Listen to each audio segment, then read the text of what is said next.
I have 7 days to turn this empty base plate into a viral Roblox game. It sounds impossible, but there are thousands of Roblox games that blow up every single day, so I figured, why can't I do the same? I have done this before, but with way less experience, so this time it's going to be different.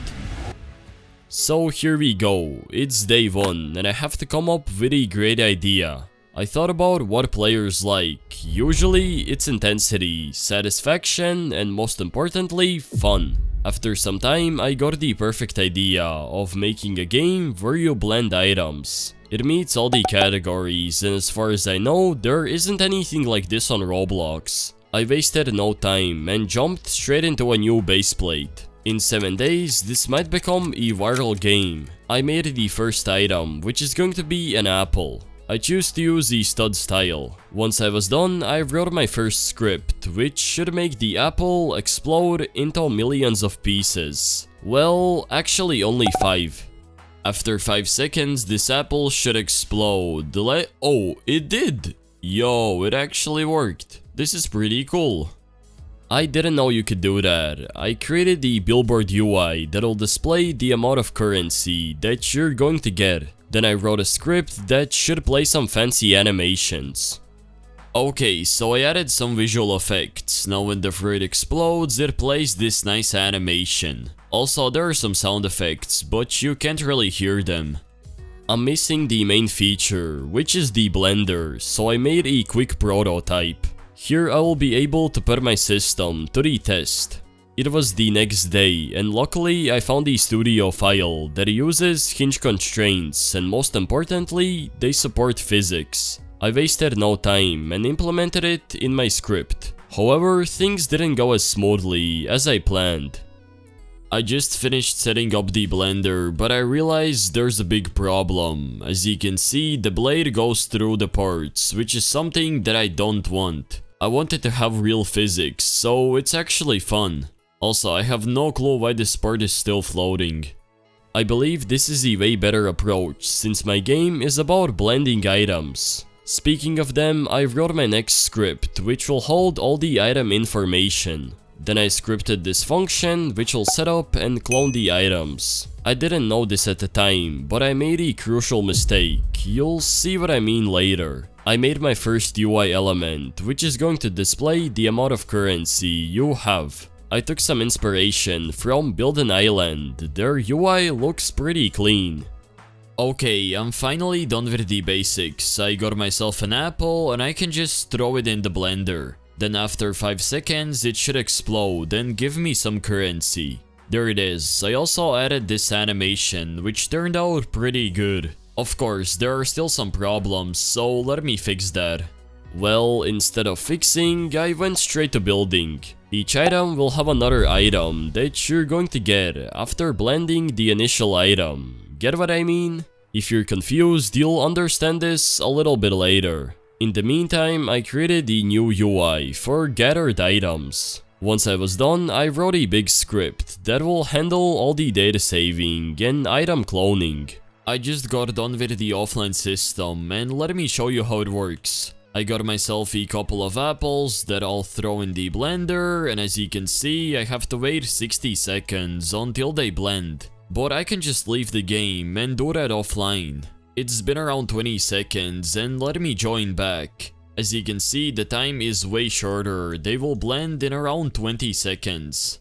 Yeah, I forgot to mention that this game uses an offline blending system. Games with this feature are trending right now, so this will definitely increase its chances of going big. I added the weight and variant system. This means that every item can have thousands of unique versions. Creating this took a lot of time. Day 2 was coming to an end. Before I head to sleep, let me tell you about my website. You can get high quality asset packs and pre-made game templates. In celebration of hitting 30k subscribers, everything is 30% off. So get them while you can. For more information, visit my website, linked in the video's description. My day started with scripting. Remember the UI I made? Now it was time to make it function. I wrote various types of functions. Okay, so here's what I was able to make. Every time you get a new item, a UI should appear. There it is. As you can see, I got myself a new item, which is the apple juice. It displays this frame and then I can just click anywhere to continue. This UI only appears if the item hasn't been blended before. Speaking of UIs, I will definitely need more, so I hopped on Photoshop. Once I was there, I designed a simple frame that I can easily reuse. Then I designed the merchant. Here you'll be able to buy the items. I upgraded the blender by adding a beam that acts like a safety border. I got another idea of adding a booster that's connected to the blender. I placed down an NPC that's going to offer you to boost your blender. I also added an animation, so it feels like he's a real player. Now it's time to work on the merchant. I added buttons, text labels, and images. Okay, it's quite late right now, so I have to be a little bit quiet, but I have pretty much set up all these characters thanks to my NPC system. By talking with Josh, you can open the merchant and also have a chat with him. Also, this guy has an animation which looks pretty cool.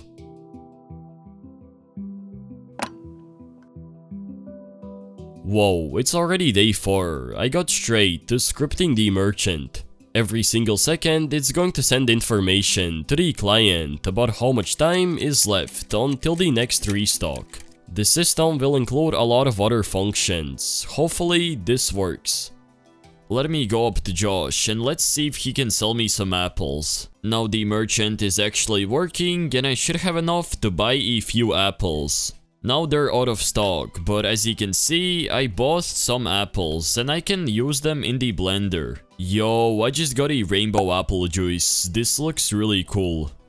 I scripted the restock function and there's also a new guy, Meet Bob. He's looking for items and he likes to offer gold. Okay, the seller should work as well. I got myself a lot of items, so let's see how much money can he give. First of all, you're able to tell how much, he doesn't work. Well, this is unexpected. I found a small problem that was probably causing this issue.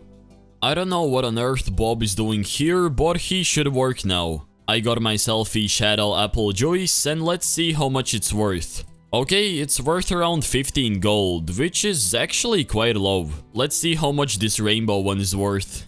I'll go ahead and sell it, and I got 120 gold, which isn't that bad. Now let me try selling my whole inventory, and it works, but it's really slow. But I didn't get the gold, there's something wrong. It turns out I forgot to add one function. Once I fixed that, I started building the map.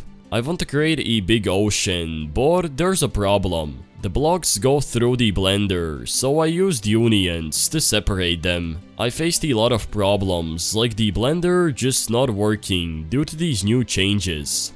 I ended up re-scripting the blender system. Then I made a UI for the booster. Of course, it won't work on its own, so I wrote some scripts.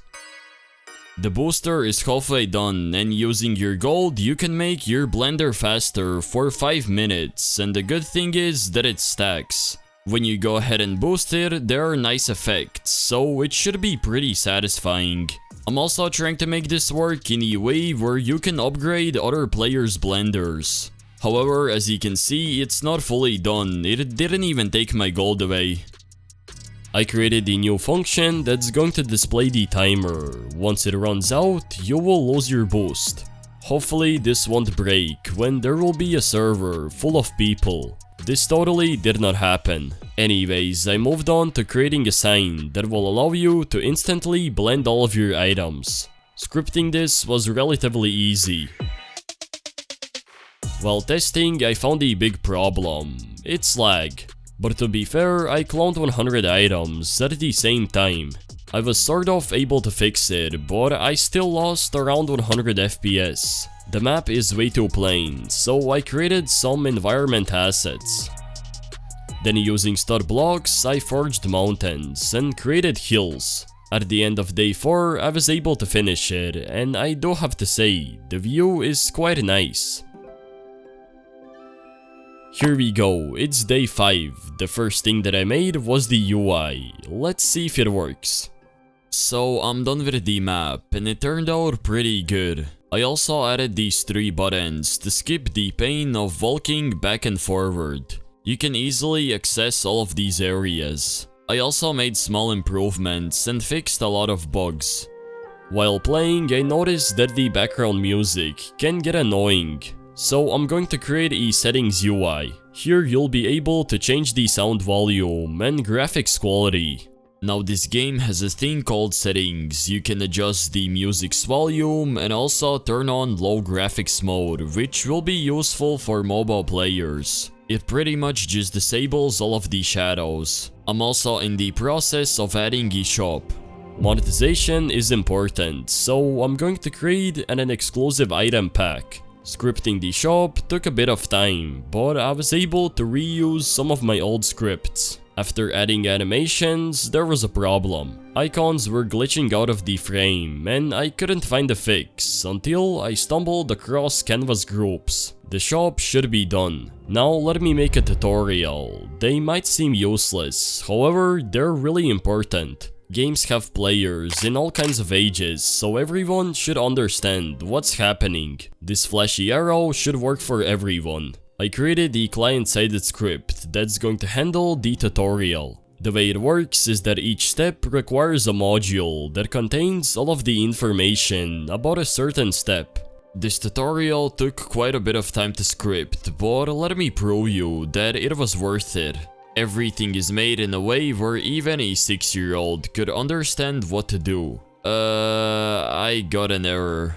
I misspelled a line in my merchant script. Now it should work. As you walk closer, an arrow appears, but it seems to be overlapping the notification. Once you go ahead and blend the item, you have to wait. Then after that, you sell it and the tutorial is completed.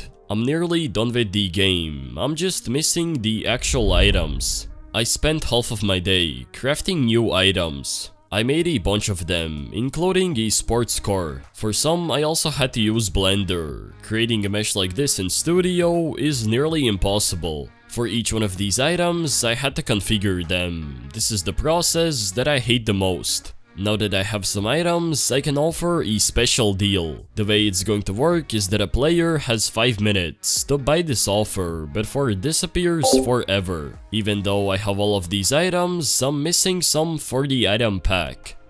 I built a battery and other tech-themed items.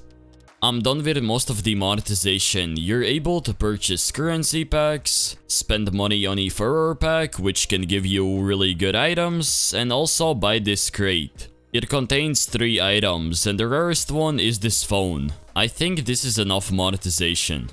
You don't really want to go overboard with that, but a thing that should be maxed out is the thumbnail. I had an idea of showing items right before they're blended, and this is the final result. It's day 7 and I can finally say that this game is completed. However, when I tested it, all my excitement shattered. All of the physics were set up on the server, which made the game play in slow motion. I was about to release the game, but now it feels like all this hard work was for nothing. Until my friend suggested me a possible fix. In the end, I was able to rewrite this system and save this game. Now let's see if it can hit the front page. I launched ads for 5,000 Robux. I will check out the results tomorrow. I don't know how this happened, but I managed to run 2 ads at the same time. One is in the classic category, and the other one is using the new system. Both of these have a click-through rate around 2%, which isn't bad. But I have gotten way better results, like 3%. This ad has spent only 3 credits, so I'll probably have to check back tomorrow. It's the next day and my game has 10 active players and a really bad like ratio. But on the bright side, it has almost 5,000 visits, which is pretty good. The stats are really good. The average playtime is 14.5 minutes. Let's head over to monetization to figure out how much Robux this game made. In the last 72 hours, I made 280 Robux, which is really low. But this game hasn't hit the algorithm, it's just sponsors, and with them you can't expect any profit. So my game isn't viral, and I technically failed this challenge. However, games don't blow up instantly. It usually takes around 2 weeks to hit the algorithm. This is not an overnight success. Let me know what I should do with this game. I'm not sure if I will continue on updating it. I would appreciate if you could smash that subscribe button. Hopefully you guys enjoyed. Have a great rest of your day, and peace.